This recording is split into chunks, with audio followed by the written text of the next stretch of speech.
நுகரப்படுகிற எல்லா வகையான நுகர்ச்சிக்கும் இறைவனுடைய ஆடல் இன்றியமையாதது.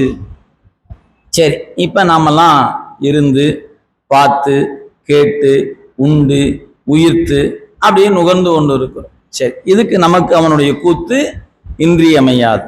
இதே போதுமானதா கேட்டா ஆம்.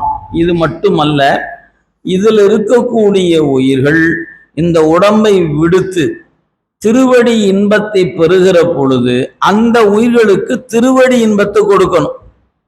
பிறவிக்கு வாராதவனை பிறவிக்கு கொண்டு வரணும். பிறவிக்கு கொண்டு வந்தவனை இந்த உலகிய விடயங்களை நுகர வைக்க வேண்டும். அந்த உலகியல் விடயங்களை நுகர்ந்து நுகர்ந்து நுகர்ந்து நுகர்ந்து ஆட்படுகிற உயிருக்கு இதில் மீது ஒரு சலிப்பு தோன்றி இதைவிட மேலான ஒரு இன்பம் இருக்கிறது என்ற அறிவுக்கு எட்ட வைத்த பிறகு அந்த திருவடி ஆகிய சிவானந்த இன்பத்தை உயிருக்கு வழங்க வேண்டும் என்றால் அங்கேயும் அவனுடைய கூத்து இன்றியமையாதது. அப்ப நடராச பெருமானாகிய அந்த பெருமானுடைய கூத்துல 3 வகையா நீங்க வைத்துக் கொள்ளலாம். பிறவிக்கு வாராத உயிர்கள் வருவதற்கும் இந்த கூத்து வேண்டப்படும். வந்திருக்கிற உயிர்கள் உலகத்தை அறிந்து அனுபவிப்பதற்கும் இந்த கூத்து வேண்டப்படும்.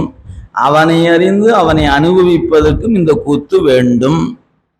இதை மறந்துடக்கூடாது. இதுதான் அவனுடைய ஆடலுடைய ரகசியம். இதுதான் சிதம்பர ரகசியம்.